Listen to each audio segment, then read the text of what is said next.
Hey everybody, uh, it's it's been a fucking day. So, like I told you, I am gonna tell my own stories because I love stories, and well, for all history, it's important, and we are currently just living it. And also watching the news is just full of bullshit. Um, and I'm sick of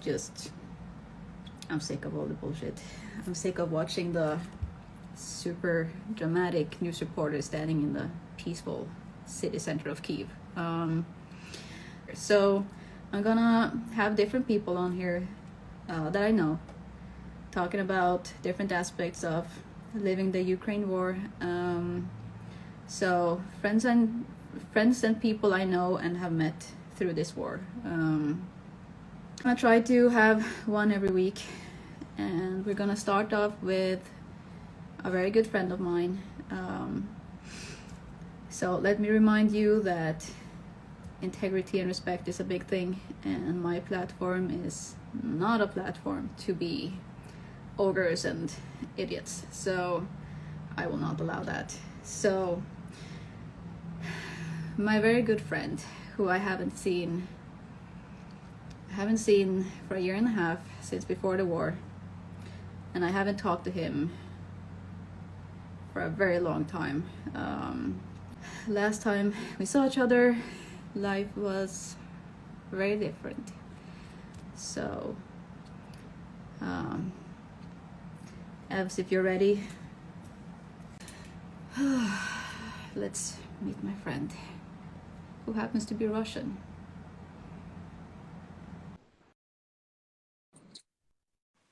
Hello. Well, How are you? good to see you. Good to see you alive, and I hope healthy and in a safe environment. this is this is this is something I'm very happy about right now. Yeah, but I'm well. I mean, I'm out of all the super dangerous stuff at the moment. So, how are you? Uh, it's uh, it's so good to see you again. It's just surreal. Just thinking about how we saw each other last time, and then now it's just. Uh, so, can you just start by telling how we know each other? Okay, so just to give a quick hands up, I used to be a three things like journalism, blogging, and TV, Russian TV at the time. So I think we met 2017, where when I came, being a self-employed journalist, exploring north of Norway, and Sandra was you were kind enough to translate for me on the Sami event in the town of Olderfjord with population, what was that, like 43 people. It's a tiny hamlet in the north of Norway. Absolutely gorgeous, one of my favorite places in the world. I would say top two. And then after my home, but then it was a magical time. It was a great opportunity for me as a North Indigenous people explorer to be able to communicate and yeah, and to do some research on what is life out there and how it is same and different with life of my indigenous people. But yeah, it was quite a good time. Next time I saw you, we were together in America. uh, I think you hit me up with something like, I have a very cool conference coming up, so I came up with a crazy plan. Why don't we meet in San Diego and go and drive to Seattle, up to Seattle to visit this conference? I'm like, sure, yeah, why not? So we got in a Jetta and drove through a bunch of beautiful places on the west coast of America. And then you gave me somewhere about 25-30 minutes of talking to great people in Seattle on the conference, speaking, like presenting a life of indigenous people of Russia. It was before the war, and still there were a lot of pre-assumptions about Russians in the world back then, but I haven't seen anything but joy and interest in what was going on in our beautiful north. So yeah, it was anytime I would see it was absolutely gorgeous, unforgettable, interesting. Yeah, Absolutely. Some of the, I would say hands down, that road trip was some of the best memories of my life. It's just amazing. And then, like, I'm not sure a lot of people are aware, but the north we're talking about, my north, where we met first time, the northernmost county in Finnmark is bordering Russia. There's a lot of Eastern Europeans living there, working there. I grew up with them as friends, neighbors, colleagues in my family. The eastern part has Russian street signs, etc. So for us, this war is very different, I would say. So, and I don't remember if you remember when I just got out of the first deployment. I think I had been in for 3 months or something, and I just came out of Ukraine. I was out of my mind. I was just so I don't know where my mind was at, but I called you, yeah, and the only thing I could say was just, I'm sorry. I'm just so sorry. And I was just, because when people say it's brothers fighting brothers, and it's just, that's how it feels. And for me, it's just how a lot of people will say that they hate their enemy and all this. It's probably easier when it's different cultures and different parts of the world, but this is not. So it's hard, but I have so many questions for you. Well, I don't, but my followers do. yeah. So let's just get straight down to it, because you have an hour. Sure. Um, Yeah. um, so first and foremost, do you face more discrimination now as a Russian? No, absolutely no. Zero times. So from the moment the war started, I was in New York at a time, and I faced some problems with me speaking up being Russian. So problems with, like, because I still had connections, like working connections back in Russia, and I got everyone was like freaking out. So the fact that I spoke up, having contract with a streaming platform and doing media stuff for like both countries, freaked everyone out, and they terminated my contract. They completely fucked up my career at a time, which I am very happy about. But since that time, from New York, I went to Miami, through New Orleans, and from Miami to Los Angeles, visiting every state, stopping in every state I was crossing. And it was the craziest time. It was the time when everything was like very, fresh. All the emotions were there, and not even one single person said anything mean or bad to me, or uh, did any pre-assumptions.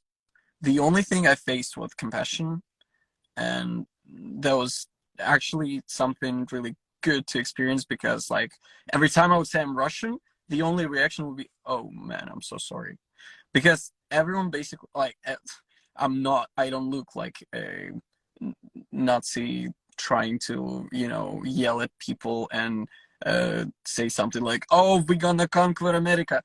I mean, I look like a normal person, and when I say I'm from Russia, I did not have to tell anything else to just experience compassion. Yeah, that's it. No discrimination at all.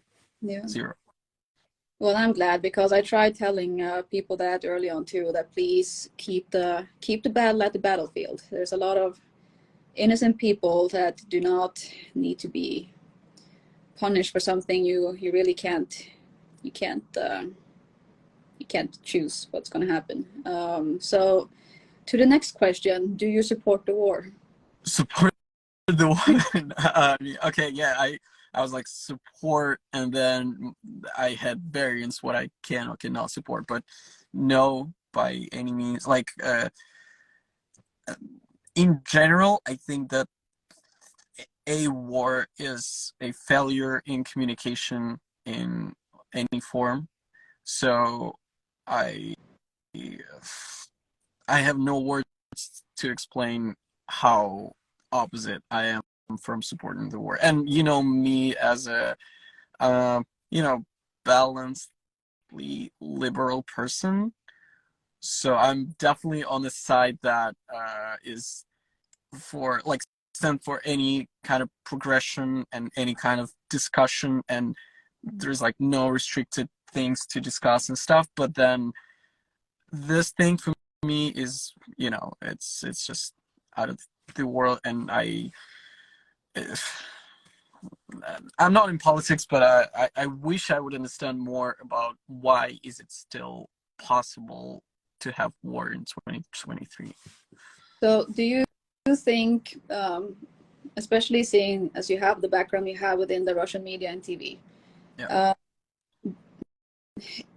A lot of us are being told that the Russians in Russia are being showed a lot of propaganda by the media.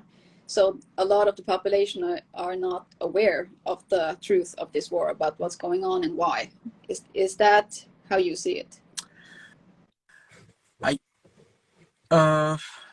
okay, so that's a sophisticated question. Let's try and break it into parts.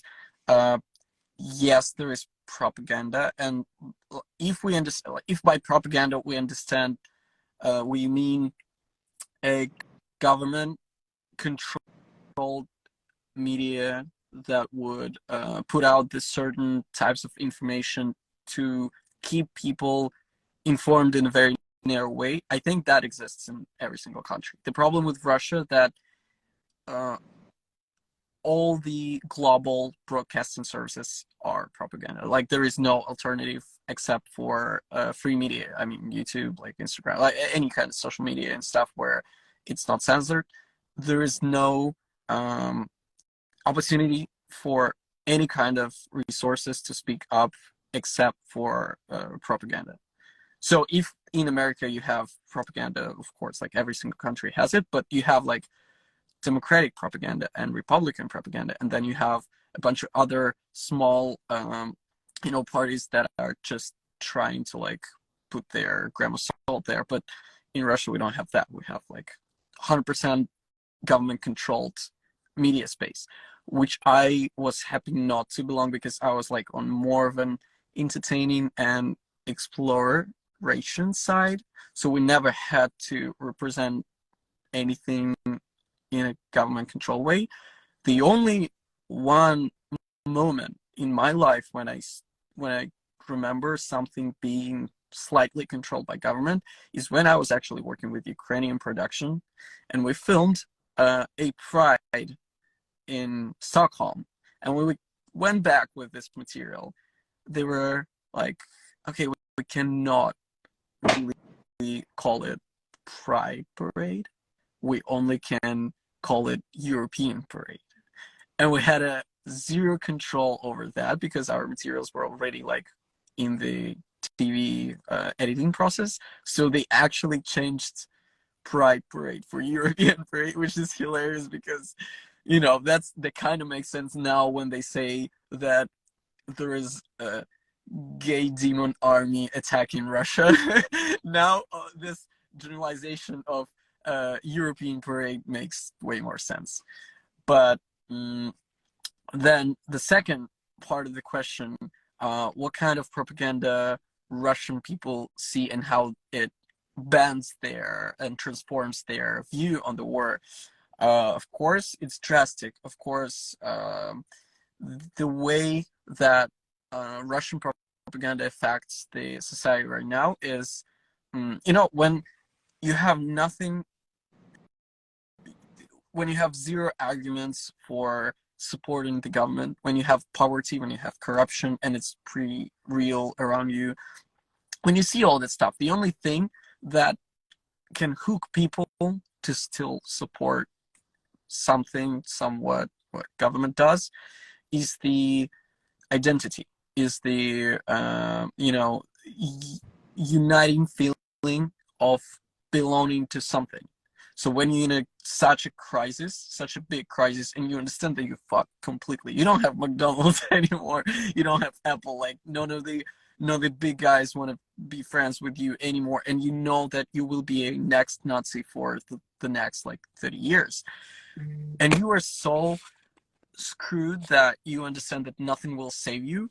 And then there is a guy who says like, okay, you know what, there's still one good thing, we are Russians, we're gonna get through that. And you're like, I guess yeah, we're Russians, let's get through that. So that's the only thing that, and right from this point they start to transform into something horrible, to something like brutally monstrous, to facts that here we are, Russian identity, and there is an army of gay demons trying to destroy that. There is like United States that is like affecting our economy in every single possible way, and there is like Ukraine that was not ever the country, and there's like a bunch of horrible things that they just say to support this idea of when people are lost, they want to belong to something, and that feeling saves them. So that's what they're trying to put the pressure on,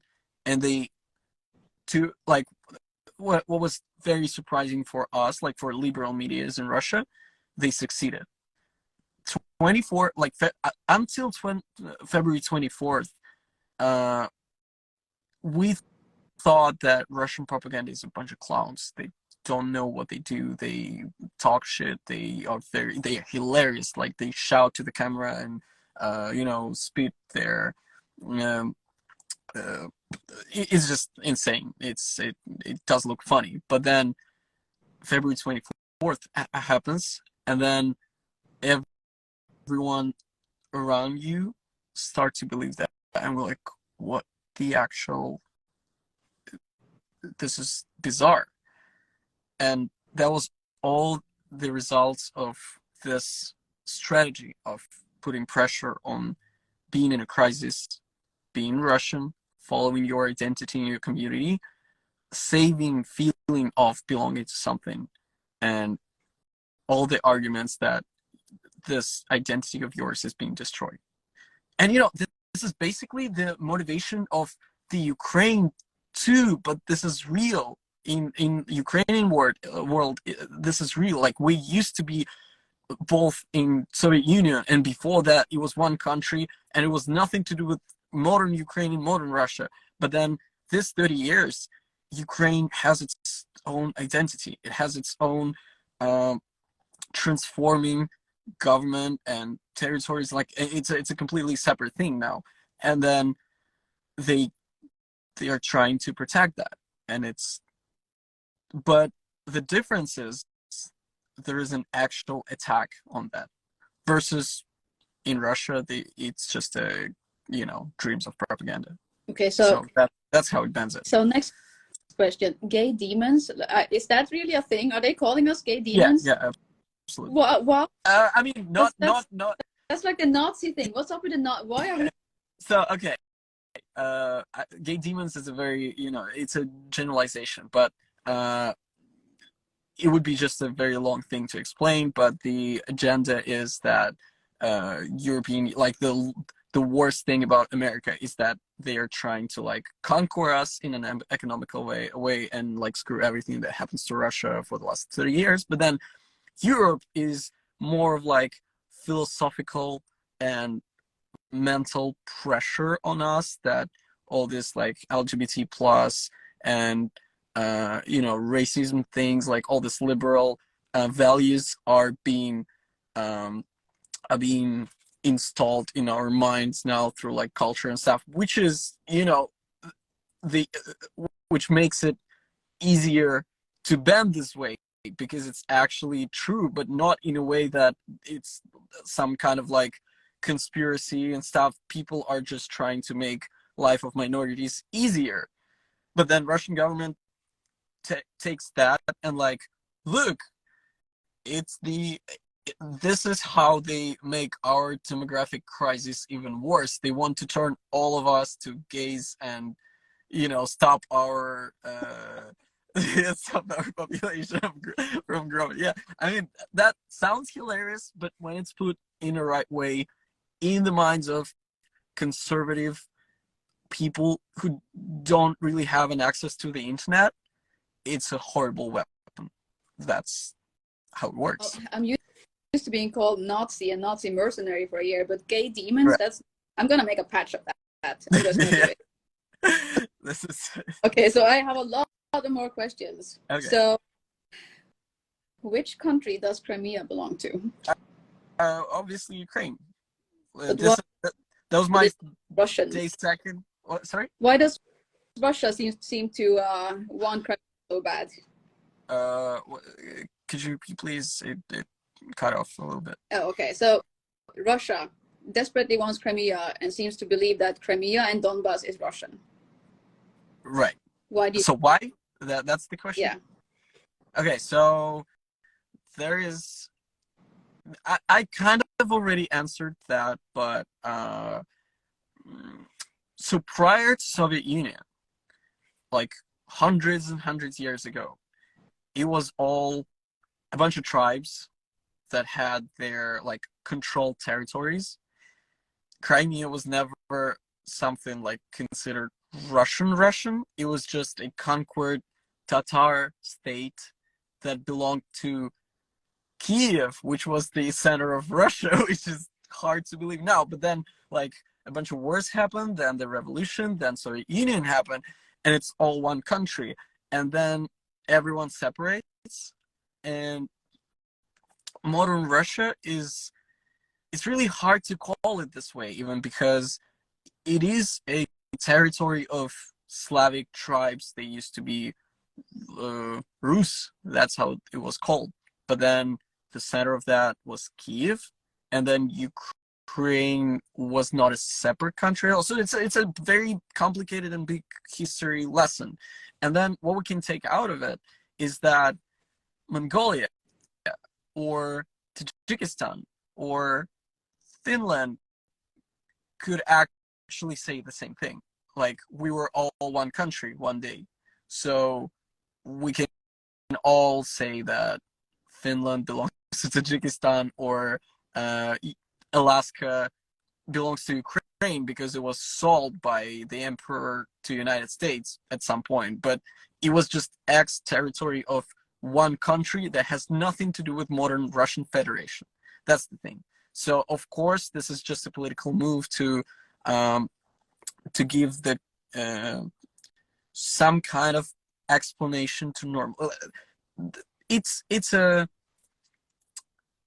they try to make a shield out of territories around Russia just to be able to like push out NATO's expansion, but then they need to explain it to normal people, and they would be like, okay, NATO's expanding, and then what? Like, what's our problem with that right now? Nobody's trying to attack our home, and nobody's trying to like take something from us and affect our everyday life. So they come up with the explanation. They just need a war base there, and they come up with explanation that it was a historically Russian territory 500 years ago. That's why we're taking it now, and it's bizarre. Yeah. So, is there anything in your point of view? Is there anything? Sorry about that. There is Yeah. one guy right now that's saying, yeah, I actually forgot the second part of this thing. So all this historical legacy and all these things, like, they it's a super complicated and very rich part of the history of Eastern Europe. And then after the Soviet Union, one thing happens. They all separate to groups. They gain their identity. Every single country, ex-Soviet country, they gain their identity. They know their history, and I'd say not a good kind of nationalism, but just some kind of nationalism that supports your identity as a country that was formed and legally registered like 30 years ago you need some kind of nationalism to be able to generate the idea of being together and united, as what like Georgia and Ukraine and Tajikistan and Kazakhstan does. So the problem with this Russian position is that they try to attack this identity. They say that Ukraine, it's not a separate culture, it's not a separate country, it's not a separate legal zone, which is not true. It used to be one united thing, and then it used to be different tribes that are connected in some way. But then now it's 30 years a country, so you need to respect that. That's the end of the answer. Norway was once Danish and Swedish and back and forth. I could not imagine Sweden going to war against us now and say, "Hey, you're going to be Swedish again." That's not exactly no. Or anyway, will come to London and say like, yeah, no, you know, you know, people are not going to be happy. So next question is, because well, you know this after traveling the world, but a lot of us think that because of the communism and because of the media propaganda and all this, that there's not much people can do. Even if they are against this war and want to protest, there's not much you can do, because we see on the news like all these millionaires just falling out of boats and hotel rooms if they speak up against it. So do you think there's anything people can do if the majority or half of the Russian population is against this war? Is there anything they can do? That's a very complicated question that is being explored right now by hundreds of free media outside Russia, including Russians. So the sad fact is that the way the government destroyed every single part and kind of competition they could have, and also the way they set up the environment for military people, which is a crucial group to, you know, do any kind of takeover. You need to control either police or military to be able to like protest against the government somehow. The way they set it all up is very like, I wish they would make economic improvements and diplomacy this smart. So they put all their effort into making the life of a military group comfortable and into destroying the competitors. So I would say the simple answer is not that much. The more complicated answer, though, you for sure have certain ways to at least interrupt the basic processes and support the other side, which I mean Ukraine currently is. I think that is pro or against this war? Do you think the majority of the Russian population supports this war for Russia, or are they against? So I think right now I would say the majority of those who stayed is either trying to be neutral or living like this or being pro, because 90% of, like, I have 1,000 subscriptions in Instagram and I have around 1,000 friends on like Facebook and VK and a bunch of stuff. So 90% of those people left. 90% of young, media related, talented people who had their brain in their heads one day, either right after the war or before the mobilization started, they left the country, not to be able not to support it and not to end up in jail. And I think that there is a big I already spoke about crisis of identity and economical crisis in Russia and disbelief in whatever is going on in my home country right now. So the problem with that is that people don't really have a reason to fight. They don't want to fight, but because they don't have that much to save. You know what I mean? Like you go to protest and you try to take over the government when you believe that the world you're living right now is just belonging to wrong hands. But then 90% of my friends, they just believe that they don't want to live in this world anymore. They want to leave it and make their life somewhere else. When you think this way, there is not much reason to protest. And then they leave and they start to protest from outside and support Ukraine. Like they send in money, they are doing media coverage, but from the inside, it should be a strong belief that it can actually take over and build the country again back. So someone asked about that, seeing as we heard a lot of people, young men have left. So when you talk to your friends in Russia, is there a noticeable void of young men? Like, does it seem like a ghost town? They all left, or? So this is not exactly right. Not only young men left, young women left as well. Because when your boyfriend leaves, you leave with him at some point or after him. So what was the normal situation that I faced was that the boy leaves to avoid the military, to like serve on the side he doesn't support, and then the girl would like help organizing all the stuff he left behind and then leave to him. So I know, like, out of my best friends, it's not just people I know, but best friends, in the last 4 months, 4 of them left with their girlfriends. So it's not just lack of young men, it's lack of young people. And brains get out. Like the science people, IT people, anyone who's smart and can support himself with a remote job, or who's sure to find a like job and stuff on the side he arrives to, they just leave. Hmm.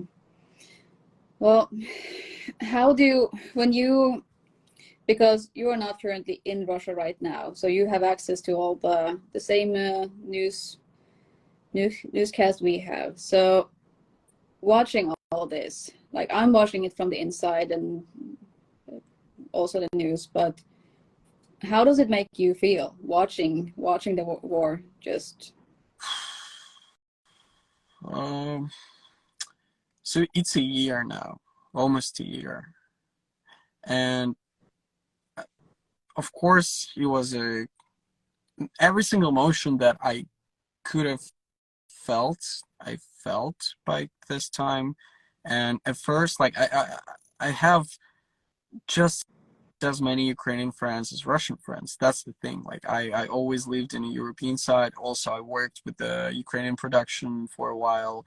I worked actually the whole time I worked in TV. I worked on a Russian channel with Ukrainian production, which we cannot imagine right now, but it was a thing back then. And then I was like the first couple weeks to a month, I was just, refreshing the feed to see the news about them. And at some point, when I'm pretty sure you're familiar with the Energodar takeover, like when Russian military took the nuclear station in Energodar. So one of my really, really good friends, she was there at the time. That was her hometown. She went from Odessa to visit her family there. And I was driving from New Orleans to Miami at the moment they took the station, and I knew she's there, and she would not respond to me for like 5 hours. I shut the car down, I started crying, and I was like in some sort of hysteria, uncontrolled anxiety attack for like a couple hours at least. I couldn't, I didn't know what to do. It was like in the middle of the night in Louisiana, and I could not call her, I could not get any response. So that was the peak of something that I actually had an image of her body in mind, like being in this nuclear thing, like whatever. I didn't know exactly what's going on, but I knew she's in a grave danger. And then after that, I just tried and put it under control and just saw what I can do. We did. I mean, I don't want to speak that much about that, but we did a lot of stuff. Like we did charity concerts. I have a lot of friends who like organize all kinds of charity for all kinds of stuff in Ukraine. And you know, when you pass the stage of unacceptance and hysteria, you always try to like put yourself together and see what you can do with all this energy of love and hate and anger and compassion you have. So yeah, it's a roller coaster still. Like still right now it transformed into global turns of the war. And at first it was like, oh my god, this guy died and this guy died and she's alive and she got out. And yeah, it's it's horrible from any possible angle. Do you have friends fighting in the Russian army now? No, no, zero. I i have one guy who I'm not sure about. He's an officer of medical medical part of military, and he saved my life at least once, and that's from what I know. And I know that at the time the war started, he was on a contract still, and he's a pretty good doctor, and he's an officer, so possibly. But I know that from his his background, I would not know if he's participating or not. Just security basis, but yeah, out of what I know, no, zero. So here's uh, might be a hard question. It's definitely personal, but not any of the political whatever. But for you and me, we've known each other for years now. Do you view me differently, knowing that I'm fighting for the Ukrainians against your people? Um, Obviously, a lot of people have died, and do you see me differently? Uh, Differently. That's the definition of like. There's always a scale of how differently. I never thought of you like before the war. I never thought of you as the soldier and as a person who is able and capable of participating and surviving in the war zone. So in this way, yes. And I guess the question being personal is more about like feeling of resentment or some kind of dark feelings about you participating in killing people um, from the country I was born in. This way, no, just because my view on the world is like very. I mean, I see it as objective, but I don't see myself belonging to the same people who are killing Ukrainians right now. Because I think in 2023, all the borders, all the names of the nations, and you know, all this stuff is made for political convenience, not for actual, religious type identity progression. So I identify myself as a person who has friends all over the place, and I have zero pre-assumptions about being friends with Americans and Chinese and Australian, African, Ukrainian, North Korean people. I have people I know from North Korea, so I have zero pre-assumptions about any one of them. And if some kind of psycho guy in a bunker sends people to the war, to a death, and these people die, I cannot blame people from the other side who are protecting their home. And of course, I cannot blame anyone who helps them to protect their home. because I have someone to blame for that. I don't transfer those stuff.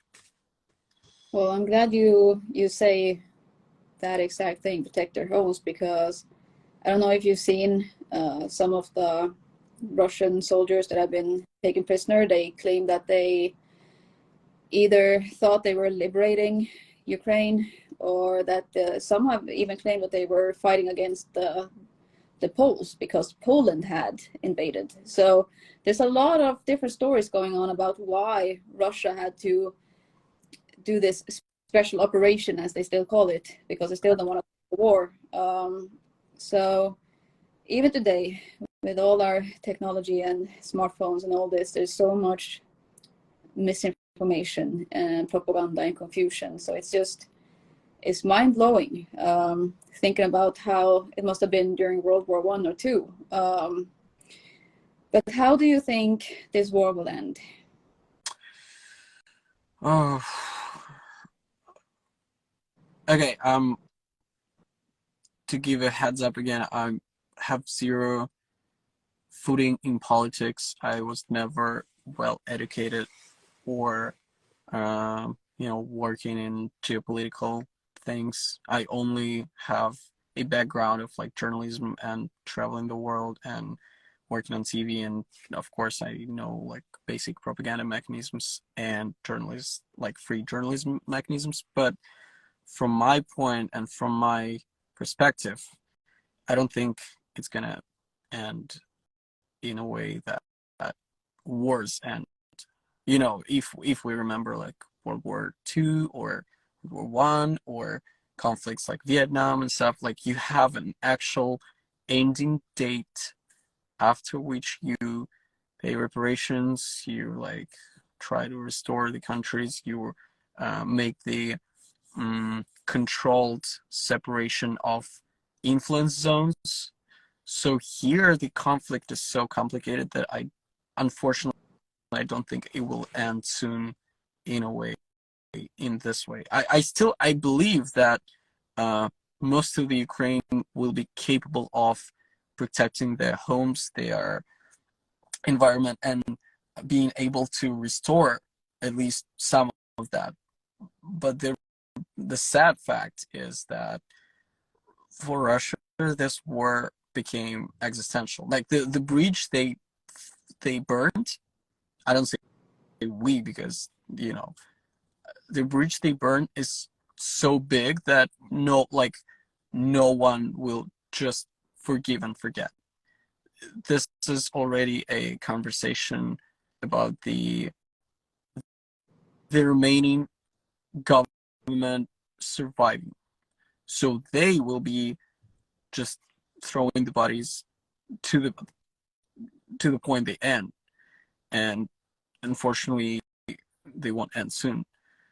So not having any insider military class information right now, that's my assumption. I just think that it will be a very long conflict that comes to either end of the remaining government existence. I have zero clue how it can end, or just a very, very, very long war, which is very sad. Yeah, well, there's a lot that seem to think that this is going to be the same lengthy conflict as Afghanistan's, for instance, mostly because of the Donbass and Crimea. Yeah, right. A lot. It's already to almost 9 years. So yeah, and people seem to forget that it already started in 2014. But for most of the Western world, nobody actually knew what was going on until 2022. So it's about staying. You have to pay attention to the world. Otherwise, you might find yourself in this situation real fast, where you just get kind of just awoken to a new reality. And a lot of people even said that they had no idea this was going to, even seeing on the news that the Russian army was advancing to the Ukrainian border, people still didn't think that this was going to happen. I did not believe that. To be honest, I did not believe that. What did you think they were doing? I so there was a conflict, not a mild, but a pretty uh, scattered kind of conflict that was going on, and it was just like a political plus military pressure from the Russian side. But then it was never an act of open war like we have right now. So the thought of Russia was that just keeping this pressure on, that would hold all the competitors off for some time.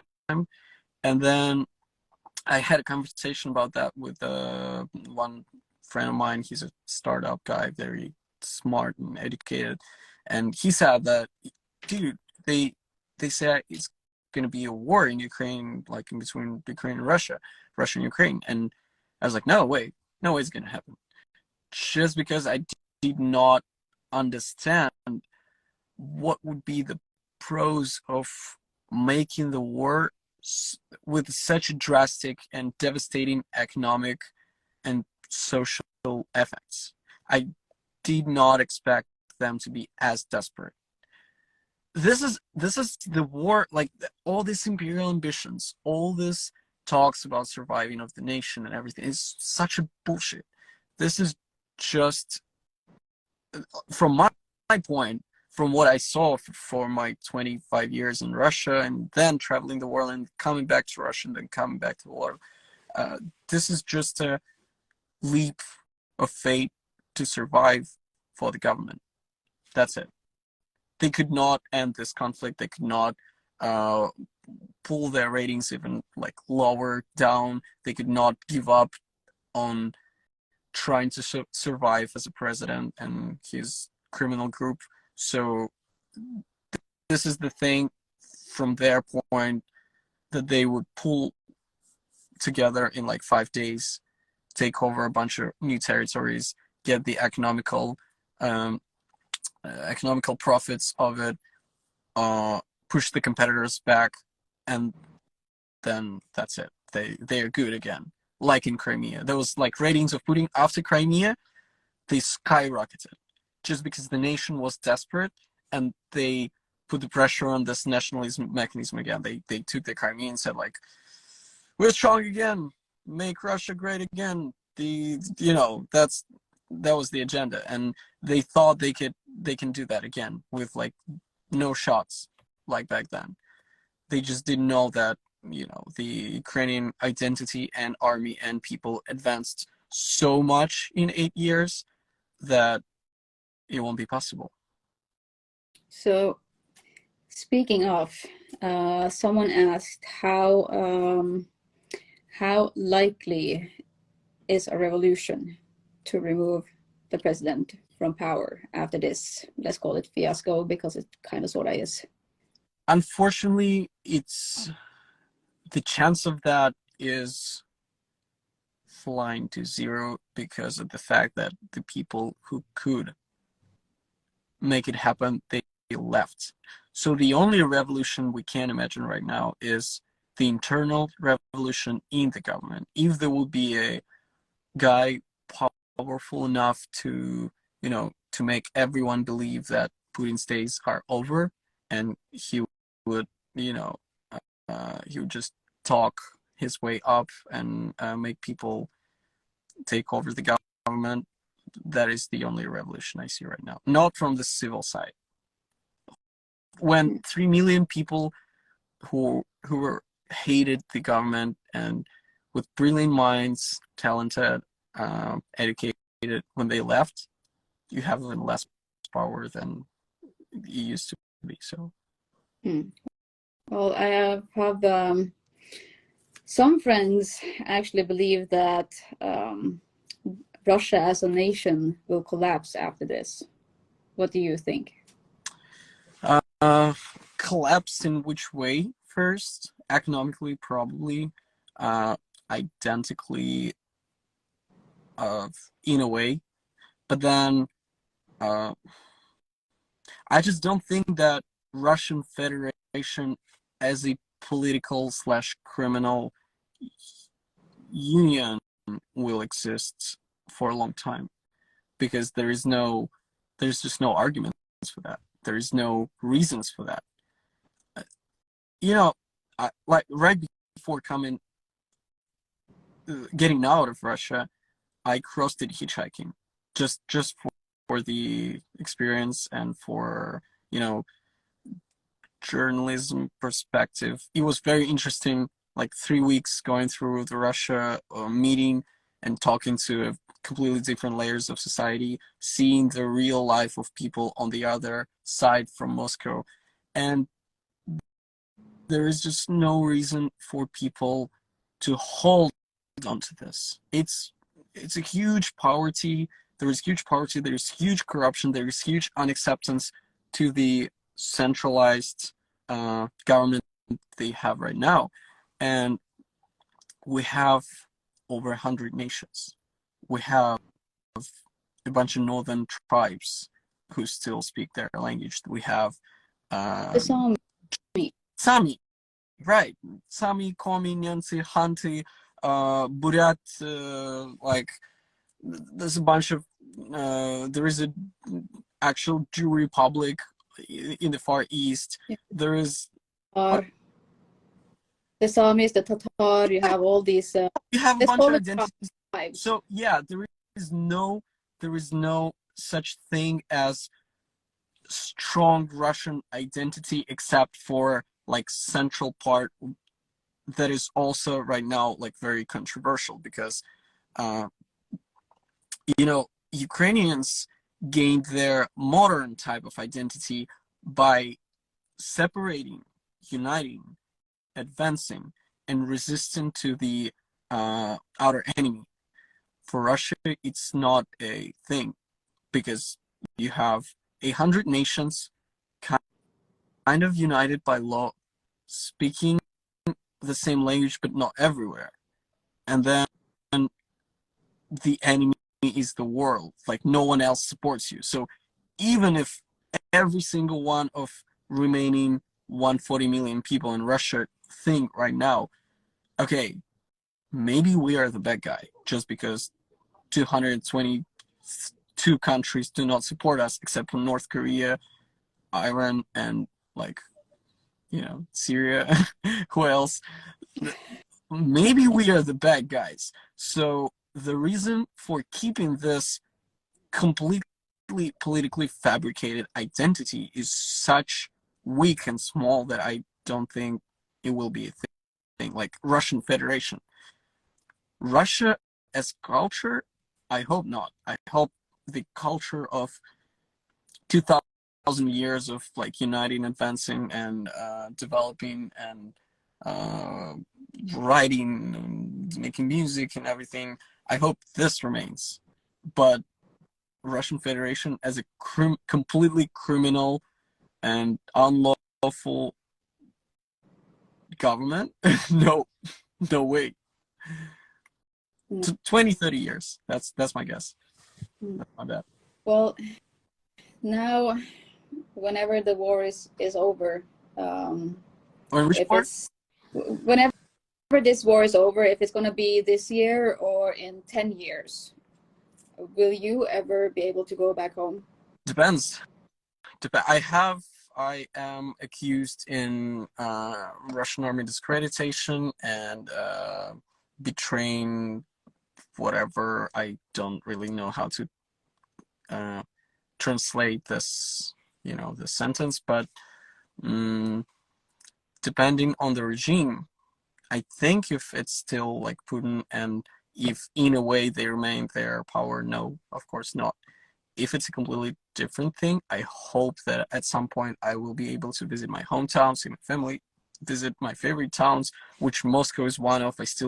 I think it's one of the most beautiful cities in the world, and it's so technologically advanced that if it would be a separate country right now, like Hong Kong or something, if it would be separated from this craziness, it would be a very successful case.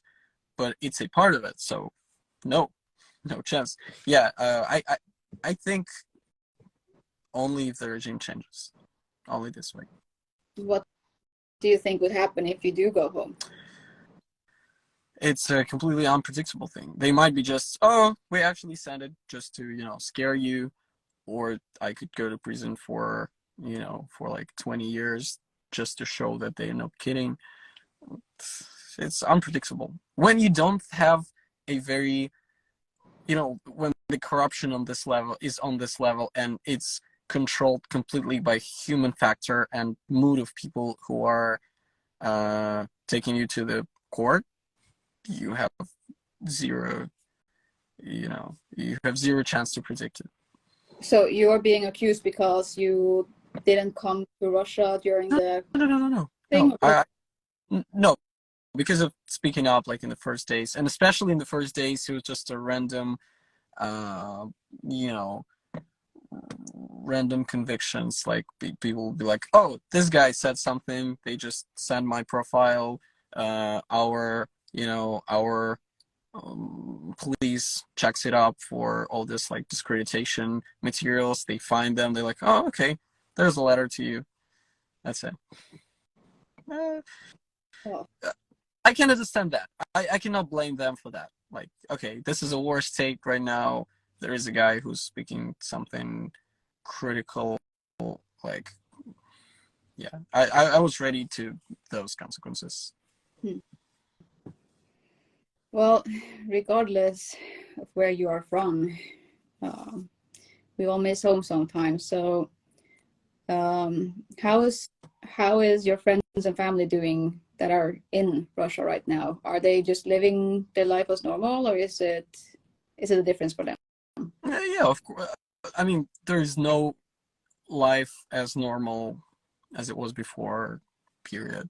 Like maybe in some kind of remote mountain villages, but you, of course, living in like populated areas, it's a completely different thing. My brother is always in danger of being mobilized, and unfortunately, I can not like I don't have uh, an opportunity to take him out right now, which is also true about my mother, unfortunately. So yeah, basically on legal side right now, I'm working on taking them out, but the only friends or family of mine who stayed in the country right now, actually my second brother is in Israel right now. So the only ones who stayed are the ones who did not have an opportunity to leave, either for legal reasons or for just resource side of things like money. Hmm. No. Well, what a time! What a time to imagine we could go back to just the road trip to Seattle and just if we knew what was going to happen, it would just it's insane, is what it is. I would actually go back even further, like to North Cap. I miss it way more than Seattle. Yeah. But then, yeah, it, we had quite a time to process all that and not to calm down, but at least to accept the world we are living at right now. But it's a shit show. It's so sad. It is. Let's just hope it's gonna end sooner rather than later because this is just and I think it's for Europeans it's probably easier to understand than for a lot of people in other continents like America that this is literally like one state fighting another state within America. It's Yeah, it's terrible because which most happens. people, yeah, but most people I know in Ukraine too, in the Ukrainian army, has family and friends both on Russian and Ukrainian side. So it's insane, fighting your own people. So, uh, well, It's, I see an hour passed, and I know you only had an hour, but it's finally, I mean, what are you doing? Like what? I don't know how much can you talk on what's going on around you, but what is your closest plan or like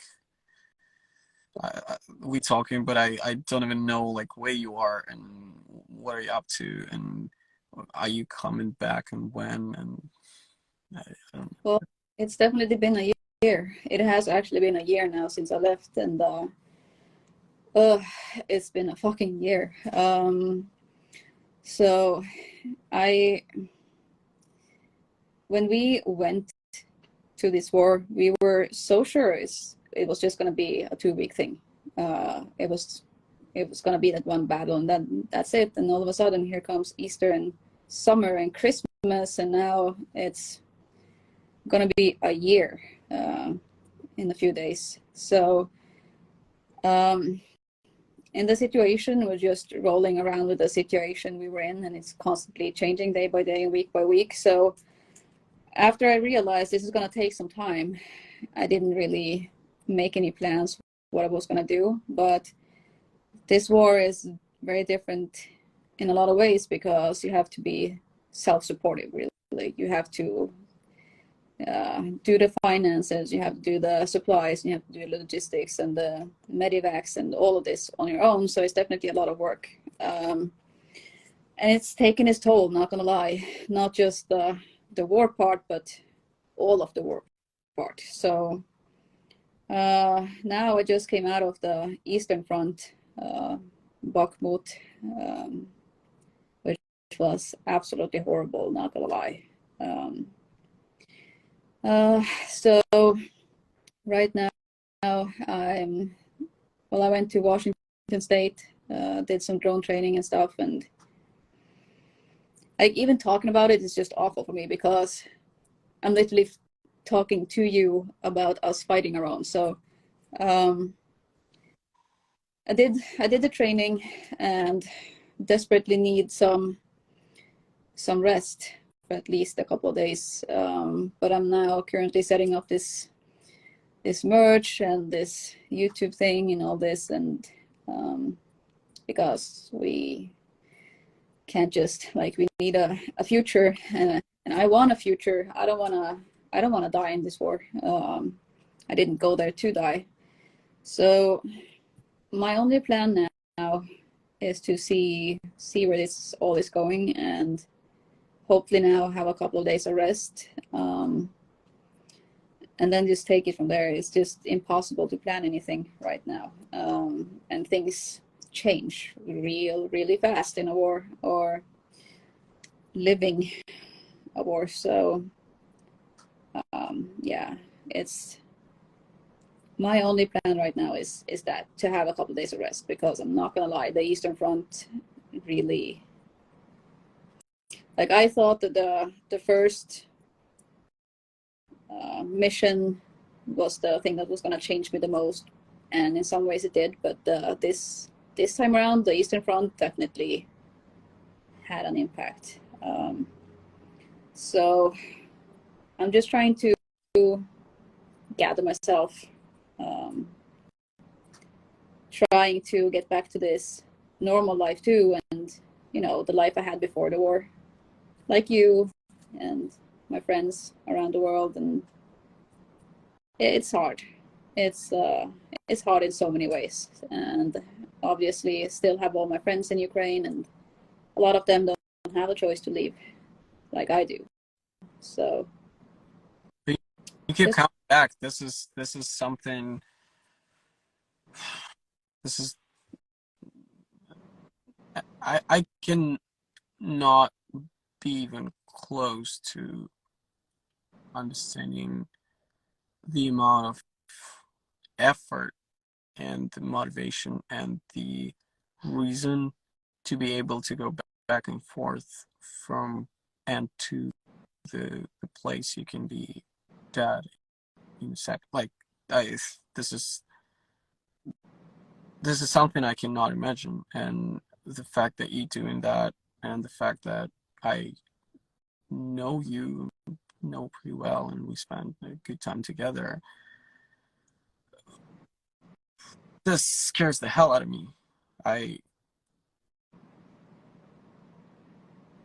I don't know how it's possible. Like I cannot imagine that it's actually happening. And every time I get close to it, it's a constant. It's a. I have no words. This is horrible. I just hope and wish uh, and believe that you'll come back here for at least another good road trip, but then that this thing ends and you make the best way possible out of it, because I know it cannot happen without an effect on like mental health and every single side of the life.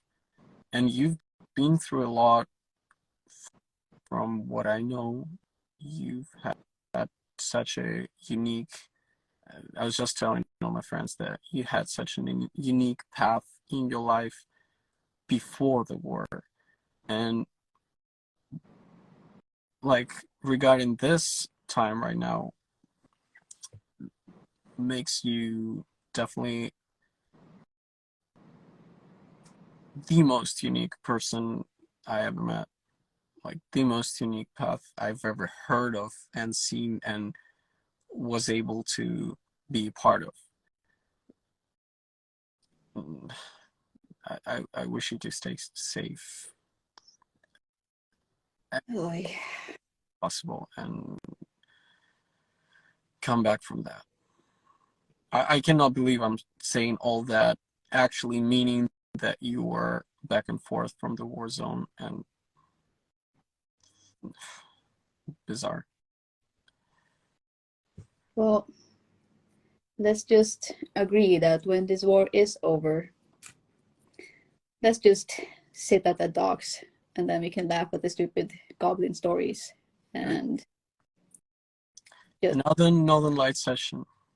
yeah, peace and quiet, and then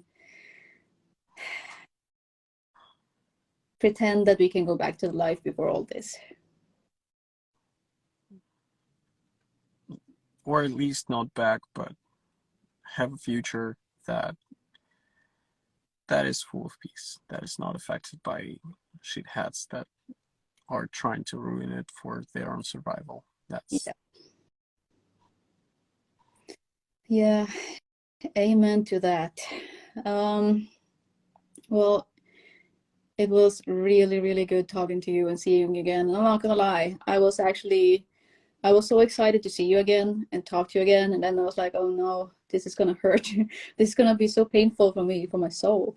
But thank you. Hope Thank you for felt at least some good of it.